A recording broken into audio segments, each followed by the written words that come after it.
And we're live. Welcome to Winning Mood, short, sharp, strongest SuperCoach and punting advice for the NRL week ahead. I'm Jacob Winn from the TryPod. He's Tim Moodie, the 2021 SuperCoach champion. And every week we come to you live, under 20 minutes. We share as much as we can with each other and with you guys. We appreciate everyone that tunes in. I actually wanted to put a shout out. We've done this show for 2 months now. And if anyone does watch, I think we're getting over 1,000 views and some listens as well. Let us know if you're happy with the format of the show. If there's anything we can change, if there was a segment that you would want us to expand on or add. We obviously talk mostly SuperCoach. Tim gives his best advice for ins and outs. Also, we feel like we can kind of give you the too long didn't read version of summarizing all the longer shows that Tim's on with all the SuperCoach discussion. And then we talk try scorers and I try and give you a snippet into our best bets. But we're open to feedback if we can make the show better in any way, aren't we, Tim? Most certainly, my man. And how was your round 8, bro? It's good. Let's address something first. I think there's probably some people that might be a little confused as to what's going on. Have we stepped into round 13 sort of period?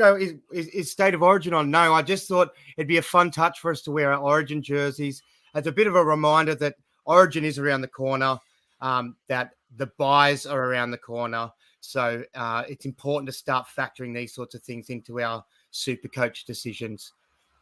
So good round for me. Do you look at your team and say, in round 13, there's only going to be 4 games, correct? So Do you look at your team and say, so I've got to have 17 available in round 13? No, I think 17 is always very unrealistic because then you're not going to have 17 players for the next buy in round 17. So, Look, I think people usually aim for somewhere between around, on the lowest cases, 10, but I think about 12 to 15 is generally a healthy number. And I think if you have 15 in round 13, you usually end up having maybe round 12 by the next buy and sort of ends up balancing each other out. But some people can sort of disregard buys altogether, forget about it. At this time of year, I try to start to think about my trades. If I'm going to go this way or another way, how does it factor into buys? Maybe I might be like, should I sell this guy? Oh, okay, well, yeah, this guy is playing Origin. This guy is a little injured. Maybe here's a sell.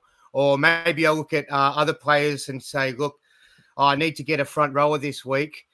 Do I want to get, IPAP or do I want to get Tolmalolo or maybe TPJ who play the buys? So some of these things you got to factor in and work out what's the better long-term play. But yeah, it's something to start thinking about. That's good advice. So it's not going to govern your thinking, but it could definitely be a tiebreaker. If I'm tossing up between 1 or 2 guys, well, which one won't be playing in round 13? Because I'm going to be short on troops, and that could be a tiebreaker. You're going to be available to me in round 13, which means you're playing for one of the 8 sides, and I haven't looked ahead, but I'm sure you're well aware, and the app probably tells you who's got guys when. And so also, you don't want to pick someone who's probably going to get picked for New South Wales or Queensland. Yes, that's another good less availability. So yeah, sometimes look, there is a little bit of a little asterisk over that one, I guess. Maybe some people are really keen on the likes of Cleary if they haven't got him in, or Tommy Turbo who's back this week. Some of these guns you can sometimes get them in before the buys because that look, they're probably going to get you 300 over the next 3 weeks, so it's probably worth it. Then other times you can target a buy player who might only get you sort of 30, 40 over those weeks. And then for some reason you get your pathetic, 20 or 30 on the buy round. You think, why did I even save this guy for the buy? It wasn't worth it. So a lot of that, it's a big balance of trying to work out what do I do with the buy and how important is this guy? And, how important is it to stack my numbers for the buys? But I try to get some numbers for the buys because it's a nice way to catch up and get ahead of people and really jump the ranks. Yeah, I could definitely see some horror stories where someone doesn't factor it in and they think, I've got trades, I'll make it work. And then the round is upon you and suddenly you got 8 players or something. And those couple of trades is not gonna help. So what I was going to bring up, if when people are in their app and they're just in the My Team section where they're looking at the green background like it's a footy field sort of thing and all their players there, you just click on the tools and then show buyers, and you can click on round 13 and round 17, and it'll highlight the players that you've got for 13 and the ones for 17. What it doesn't do, though, is it doesn't let you know whether those guys are going to be playing Origin or not at this stage. So, you might count numbers. So if I'm looking at mine, I'm like, oh, yeah, sweet, Harry Grant, Haas, all these players, okay, they play Origin, though, you know what I mean? So you need to factor that into your numbers. Well, feel free to hit us up in the comments, especially if you're asking, like, will this guy play Origin? We've usually got a pretty good idea of who, is definitely like a certainty and who else might be in the mix. So we might be able to help you guys out with that. Speaking of tapping into the SuperCoach app, I'm going to bring up your team, which you sent me, which is the team you went to battle with in round 8. And I want you to talk me through how it went.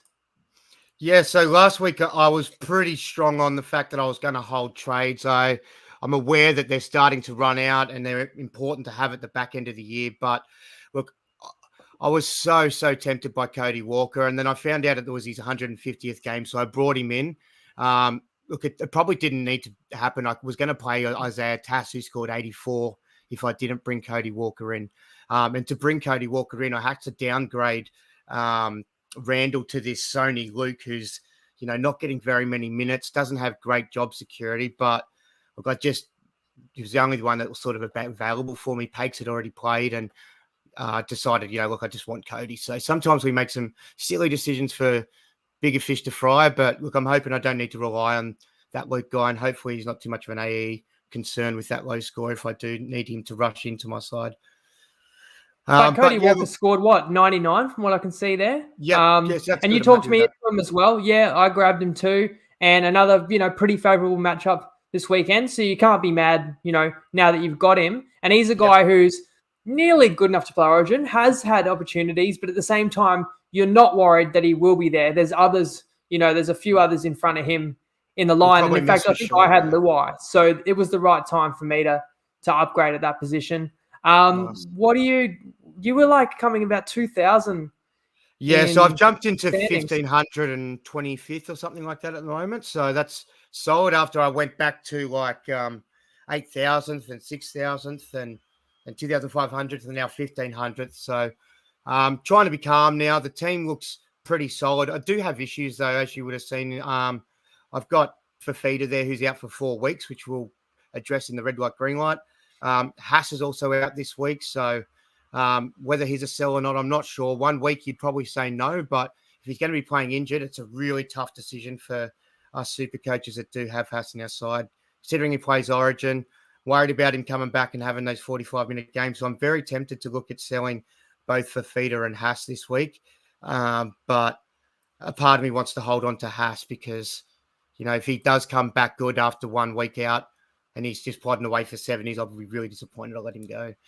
It's a hard one to judge, isn't it? It's AC joint, I believe, the shoulder, like how long do you need out? And then you play with discomfort. Does it mean he plays less minutes? Does it mean he plays at a lower capacity? Because this is a guy that's all about production, but, is it going to have less production? So do you sell? But we all know what he's capable of. So it's a tough one. Now, you said you are coming like 1,500th, which is awesome. But you also told me earlier we've got some studs who follow along, and in our group, how many of them are top 1,000? Which is 26 inside the 1%. Yeah, 26 of them in the winning mood group. So that's pretty. It is. You could go across some other groups, and you probably wouldn't find as many as that. So that's pretty impressive. I reckon that might have something to do with your followers. Your TryPod guys are pretty crafty, and they know how to find a good bet. So. Could be following your advice, mate. Well. It's definitely not my advice, but I'm in this forum much more so to learn, and I have learned a lot. And I haven't even looked at what I'm coming in the SuperCoach standings the last couple of weeks, so that's made me a bit happier. Just ignorance is bliss, but I think I'm picking up, making more good decisions than bad. Now, decision time for round 9. You're going to help people, give them some guidance, and talk about who's your green light and red light. All right, this is a speed round. I've got a lot of names to mention. I'm not sure which trades I'm making at this point for my side. Fafita's definitely out, though. Haas is a maybe out for me. Other than that, I'm not too sure who else I might sell in my side. I'm pretty keen on a few other names I'll bring up in the green lights. But, okay, red light, David Fafita, MCL 4 weeks. Adam Elliott, I'm not interested in him. People have sort of jumped on him after that hooker position last week. I just think he's a bit of a trap. If he doesn't stay in that spot, probably doesn't start in the starting side. T. Marie Martin, TMM or whatever his name is. Tamari Martin, yep. Tamari Martin, yep. That fella, he look, I think he's a bit of a trap as well. He's in the 5'8" hooker, 5'8" and fullback spot, a bit like that. Blake Tafe. Blake Taff, yep. Yep. That fella. So they're both in that position when they're cheapies. They're going to make money, but you want guns in that spot. So I think they're traps. Orange lights, Payne Haas, I'm on the fence about. Don't know whether we sell him or not. If it's a 1 week and he comes back and he's fine, he's a hold. But if he comes back and it's, a week and he gets injured again and he has to get not to mention Origin too. Like he's definitely going to play 3 games if he's available. So, and if he's not, then he's not helping the Broncos either. So, in my mind, probably is time to let go there and try and find reading the sales for me and thinking I can always get him back later if I have to. Might be harder down the back end of the year. We'll see what happens. Taylor May, don't sell him yet. He might lose his spot to To'o if Staines retains the right spot. Hopefully Taylor May, unfortunately, takes your spot, Stainesy boy. But, Taylor's been killing it, but you've been doing a great job as well, Staines. But, look, I'd like to see Taylor there. He's in my SuperCoach side. Been a little bit biased there, but... Yeah, my instinct is you could move To'o to the right wing, which I think is where he first started out for the Panthers. With Critter, over with Critter. Exactly, who he's very familiar with. That's my gut instinct. And then that instantly makes May a keeper. Yeah, long term, obviously, if he holds the job. Doesn't get the job this week, Taylor May. He's got the flu. Okay, so he might not play because of flu. Okay. So people might think, he's been dropped. So don't give up on him. Yep. Yeah, he might just have the flu this week and they might slot him in the week after. So I'm really keen to just at least have one watch. Targo, I think, is a hold from Panthers as well. Both him and May play round 13. Coates, I'm on the fence about people who are keen on him, who don't have him. If you've got him, he's great. He's a great hold while he's still killing it at the Storm. But he has huge variance. You'll get those really low scores when he doesn't score tries. And then you'll get, those hundreds when he crosses for 3. But he needs to be... Origin series incoming to him too. He's coming as well. So I'd sort of be wary of that. The green lights, Isaiah Tass, he's bottom dollar, 175K, minus BE of 69. He's going to make about 100K this week, most likely, or close to. Joseph Sawali's 290K, minus BE of 60. I also like the look of Tom Malolo. We're paying a bit of overs for him. I didn't like the look of him at 480, but now he's passing the eye test and he's getting consistent enough for scores, I think. He does have dual position. He does play the buys, 605K.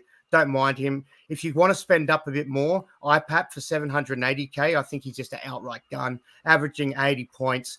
Doesn't play round 13, so that might be one of the cons we put on the cons list for him. Aiken I've sold him recently, but I think he's also someone we should be eyeing off. Plays round 13, only 560K. Scored 2 tons this year, and none of the other scores have been too disappointing. They've been mostly in the 50s. TPJ at 560K, plays round 13. Also Lolo round 13. I think they're both, all those names are pretty good targets. Another name I'll mention is Tui Pelotu from Manly. As a cash cow. He has gone up. He was bottom dollar of 165K. Kind of semi-missed the boat. He's 292K. He still has a minus BE of negative 44, so you could still jump on him. He's still going to make money. There's a little bit of a risk he might lose his spot. I don't know whether, Saab's preferred. It seems like he's got it this week, but, it could be a week-by-week thing. The good thing about going on him, though, is if Turbo comes back and Turbo's killing it, then he might put him over for a hell of a lot of tries, and he's got pretty good base and work rate, this guy as well. Another name I guess we can't forget to mention is Turbo. I'm not going to put this under red, green, or yellow. This is strobe lights, so it's confusing. It's very confusing. It's like being at a disco and you've had a few to drink, so and the lights are on. So it's very confusing.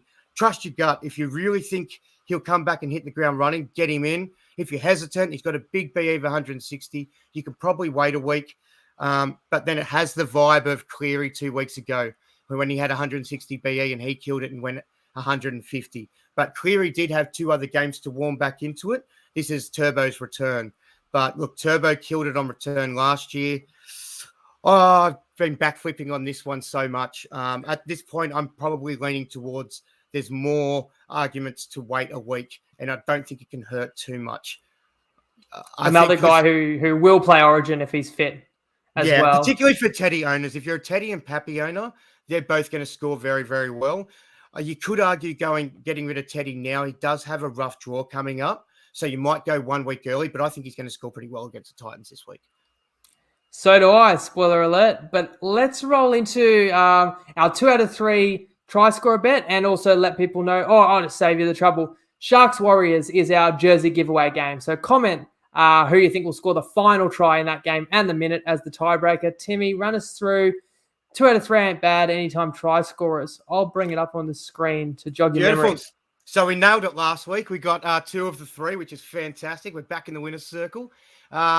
This week, we're going Garrick on the wing. I think if Turbo is back in even half a way, he's going to put him over. If he doesn't, Schuster on the left might. Maybe, Ford, who knows? Maybe even Cherry Evans will do a cutout from the right side of the field all the way to bloody Garrick. But Pappenhausen as well. Look, he didn't score last week in a 50. He's about the only one. Yep. Yeah. But he scored nearly every other week leading up into that. And one thing I like about Pappenhausen is leading into last week's game, he said, look, we put a big score on last week and we really want to do that again this week. And I thought that's a really big thing to say, that they're wanting to put a score and they didn't seem like they had any respect for the opposition. They just, they know they're the guys. So look, I think he's going to be keen. He looks really like he wants to compete for that sort of, elite sort of a Daily M sort of stuff like that as well. So, and you're on Kennedy. I think that's a great option against the Warriors. Wow. I think we're going to get onto a winner here. Yeah, we were thinking aligned as well because you sent me the guys you liked to score this week, and then I separately came up with the teams I thought would be most successful, and I had Manly. The Storm, goes that saying, they're 22.5-point favourites. I looked whether we could play a Rooster. We got Suali last week. He very nearly had a double, but his toe was just out. I also really like the Sharkies. Now, you had picked Talakai, which I would have supported. The one reason I didn't, I was worried with Connor Tracy in the reserves. Like, is there any possibility Tracy may get back and get that left centre? It's hard to imagine that they would displace Talakai with how good he's gone, but Talakai could also play back row. So I just thought we wouldn't want to lock in on him and then he doesn't play like the full 80 minutes at centre. Kennedy is another guy who's kind of everywhere, and I think the Sharkies will have a day out.